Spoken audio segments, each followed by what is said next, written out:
Ambati Silks, Kanchipuram Saree Store, now in Vijayawada. Exclusive Pattu Sarees, Salwas and Lehengas. నమస్తే రమ్ గారు. నమస్తే జయ. మంచి story చెప్పబోతున్నారా? అదృష్టం మామూలుగా మనకి చెప్తారు, డబ్బు ఎలా వస్తుంది? సిరిదా వచ్చిన వచ్చును సలలితముగా సా నారికేళ సలిలము భంగిన్ సిరిదా పోయిన పోవును కరిమింగిన వెలగ పండు కర్ణిని సుమతి. ఎలా వస్తుందో సిరి ఎట్లా వస్తుందంటే సలలితంగా, అసలు ఎట్లా వస్తుందో తెలియకుండా. నారికేళ సలిలం అంటే కొబ్బరికాయలోకి నీళ్ళు వచ్చినట్టుగా సిరి దానంతట అదే వచ్చేస్తుంది. సిరి పోయింది, పోతుంది. ఎలా పోతుంది? కరిమింగిన వెలగ పండు. కరి అంటే ఏనుగు మింగిన వెలగ పండు అని కాదు, వెలక్కాయ చూడడానికి చక్కగా ఉంటుంది. ఇవాళ భలే బరువుగా ఉంటుంది, బాగుంది అనిపిస్తుంది. రేపటి కొంచెం తేలికవుతుంది, ఎల్లుడు కొంచెం తేలికవుతుంది, అవతల ఎల్లుండి అందులో ఏమీ ఉండదు. అవును. అంతా పోతుంది. ఎలా పోతుంది ఏమో, దానికి ఒక్క చిల్లు కూడా కనపడదు. ఏ చిల్లులోంచి అది బయటికి వెళ్ళిపోయిందో మనకు అర్థం కాదు. కొబ్బరికాయలోకి నీళ్ళు ఎటా వచ్చినాయో ఎటా తెలీదో, వెలక్కాయలో ఇచ్చి గుజ్జెటా పోయిందో అట్లా తెలీదు. డబ్బు అట్లా వచ్చి అట్లా పోతుంది. అదృష్టాలు కూడా అంతే. మనకు అదృష్టం వస్తుందా, కలిసి వస్తుంది. దేనివల్ల మనకు అదృష్టం కలిసి వచ్చిందని మనం భావిస్తామో ఒక దశలో దాన్ని విస్మరించేస్తాం చేయ మనం. కొద్దిమంది ఉంటారు, సడన్గా వచ్చిన అదృష్టాన్ని జ్ఞాపకం పెట్టుకుని దాన్ని జాగ్రత్తగా కాపాడతారు, ఇక దాన్ని వదిలిపెట్టరు. వీళ్ళు చాలా తక్కువ సంఖ్య ఉంటారు, గమనించండి. అవును, మన చుట్టుపక్కల సమాజాన్ని చూడాలి కదా మనం. అవును కదా. చాలా 1% పీపుల్ కూడా ఉండరు తమకి దక్కిన అదృష్టాన్ని ఎవరైతే మన జీవితంలోకి వెలుగు తెచ్చారో వాళ్ళని కానీ, ఆ విషయాన్ని కానీ, ఆ వస్తువుని కానీ జాగ్రత్త పరుచుకునే వాళ్ళు 1% కూడా ఉండరు. 100కి ఒకడు కూడా ఉండడు. లక్షల్లో ఒకడు ఉంటాడు. మిగిలిన వాళ్ళంతా చేజిక్కిన అదృష్టాన్ని నాశనం చేసుకునే వాళ్ళే. అది పెళ్ళాలో, మొగుళ్ళో, పిల్లలో, అత్తగారో, ఇలాగ బంధువుల్లో, స్నేహితులో, వ్యాపారంలో సహాయం చేసిన వాళ్ళు, పైకి రావడానికి, మనం ఎక్కి రావడానికి మొదటి మెట్టుగా ఉపయోగపడిన వాళ్ళు, వీళ్ళందరినీ విస్మరిస్తాం మనం. మనుషుల లక్షణం. మనం ఏం చేసాం అని ఆలోచించుకోండి ఒకసారి. మనం కూడా మనకి లక్కీ స్టోన్గా, లక్కీ చమ్గా దొరికిన వాళ్ళని ఎవరినైనా అలా వదిలేసామా అని ప్రశ్నించుకోండి. వదిలేసామని తప్పకుండా వస్తుంది సమాధానం. వాళ్ళని మర్చిపోతాం మనం. విసిరి పారేసే వాళ్ళు కొంతమంది ఉంటారు, మర్చిపోతే ఒక రకం. అంతే కదా. విసిరిపుచ్చుకు పారేసేవాళ్ళు చేసేదేం లేదు. చిన్న చందమామ కథ చెప్తాం. ఈ మొత్తం పాఠం ఎందుకు చెప్పానంటే, మనం జీవితంలో ఎప్పుడూ చేసే పొరపాట్లు ఇవి. ప్రతి మలుపులో ఐ కరెక్ట్ అని ఒక ప్రశ్న ఉండాలి మనకి. నేను ఏదైనా తప్పు చేశానా, నేను సరిగ్గా ఉన్నానా అని మనం మన జీవితపు ప్రతి మలుపులోనూ ప్రశ్నించుకుంటే కరెక్షన్స్ సులువుగా కుదురుతాయి.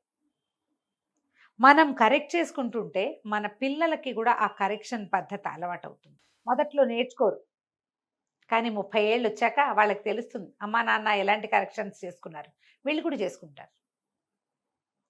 ఎంత చెడిపోయినా ఏదో ఒక దశలో నిలబడి కరెక్ట్ చేసుకుంటారు. ఇది మనం అలవాటు చేసుకోవాల్సిన విషయం. అందుకోసం ఇంత పాఠం చెప్పాను అనమాట. కథ చెప్తాం. ఒక బెస్తవాడు ఉండేవాడట ఏదో దేశంలో. అయితే ఇతను ఏం చేసేవాడు, చిన్న బుట్టల్లాంటివి చెరువులో అక్కడక్కడ వదిలిపెట్టేవాడు.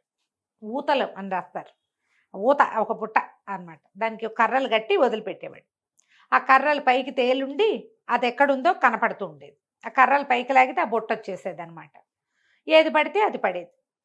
ఏవో కొన్నిట్లో చేపలు పడేవి, కొన్నిట్లలో జల్లలు పడేవి, కొన్నిట్లలో పీతలు అవి కూడా చిక్కునేవి, నత్తగుల్లలు తినేవాళ్ళు కదా, తింటారు. అక్కడి నుంచి ఇతను ఏం చేసేవాడు, ప్రతిరోజు వేసేవాడు, ఒక రోజు ఒకటి.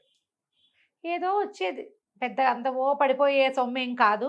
ఇంట్లో వాళ్ళు తినడానికి బతకడానికి ఒక మాదిరిగా సరిపోయేది, బాగా చక్కగా సరిపోయేది కాదు. అదృష్టం ఎప్పుడు కలిసి రాలే వాడికి. ఓసారి 4 ఊతలు పెట్టి వాడు ఎక్కడికో పోయాడు.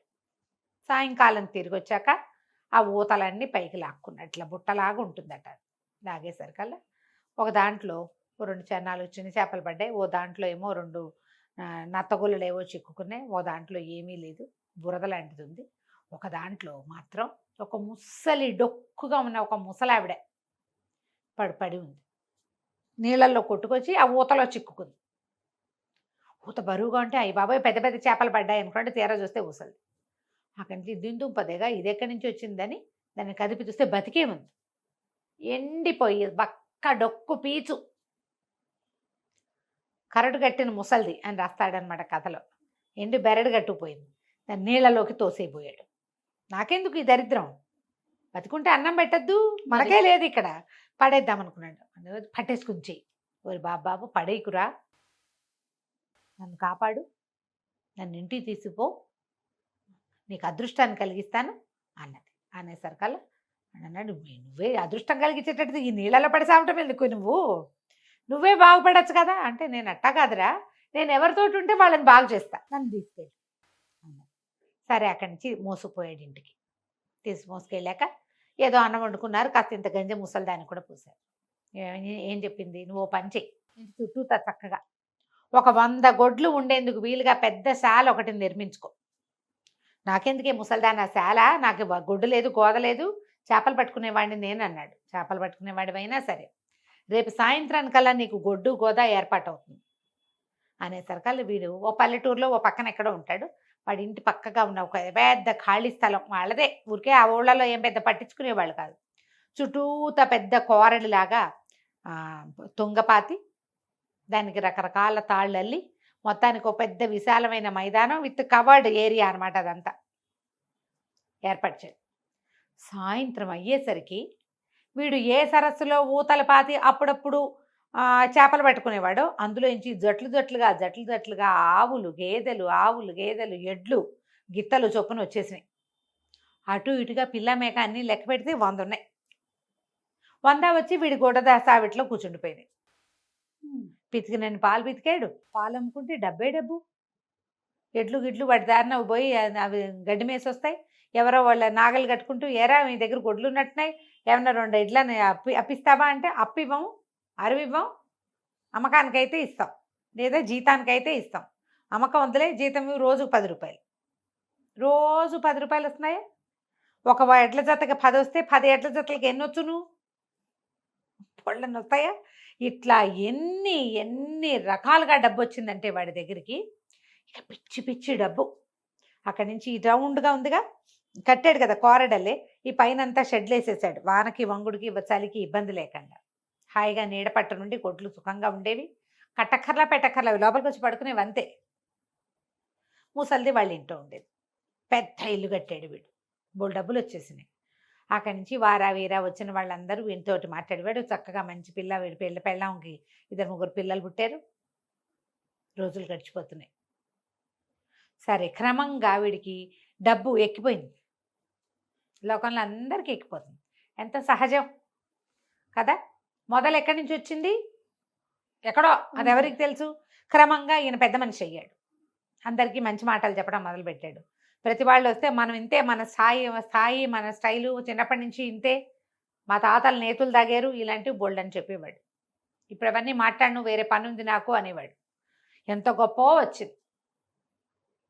అయితే ఏమైంది, పక్క ఊర్లో ఒక పెద్ద విందు జరిగింది.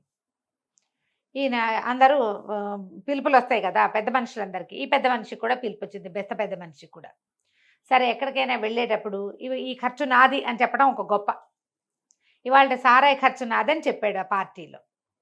విపరీతంగా పోసారు, ఈయన యథేచ్ఛగా తాగాడు, తను పోయించిందే కదా. తాగేసి ఇంటికి వచ్చాడు. వచ్చి రాత్రి 1 గంట అయింది, తలుపు కొట్టాడు. తలుపు కొడితే ఎవరు తలుపు తీయలే. 12 దాకా చూశారు, 12 తర్వాత పడుకున్న వాళ్ళకి మెలకువ రాదు. అక్కడి నుంచి గట్టిగా అరిచాడు, కేకలు పెట్టి, ఎన్నేళ్ళ నుంచో నా ఇంట్లో పడి తింటున్న ముసలితో తేది అన్నాడు.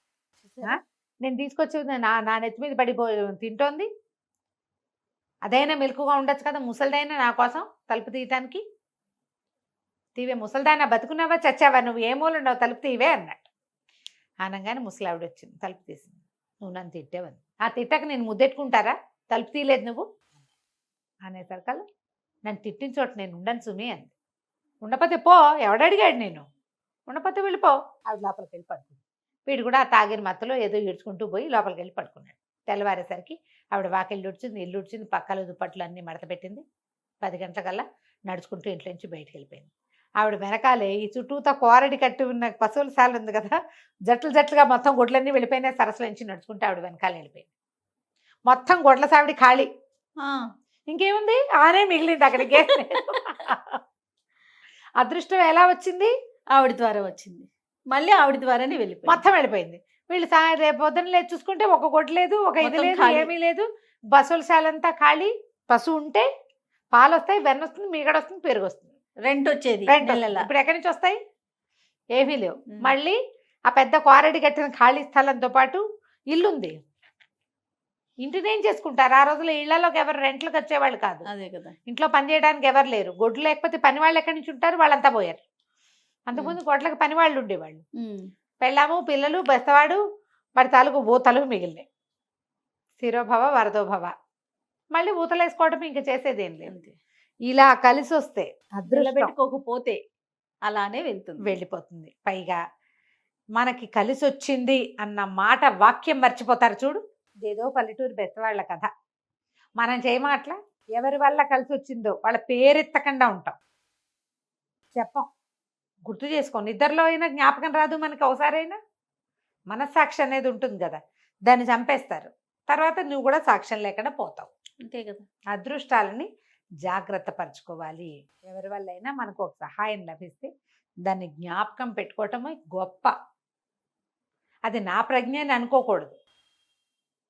ఆ జ్ఞాపకం పెట్టుకుంటే నువ్వు డౌన్ తయారుతున్నట్టు, ఏదో మోడెస్టీ, వినయంతో ఉన్నట్టు. అంతే కదా. వినయంతో ఉన్నవాడికి సమస్తము వినపడతాయి, సమస్తము వింటుంది. ప్రపంచం వినయశీలి యొక్క మాట వింటుంది. వినిపించుకునేలాగా చేయండి. అదృష్టాలని చెడగొట్టుకోకండి. కథ కంచికి మనం చాలా బాగుందండి. నమస్తే. నమస్తే.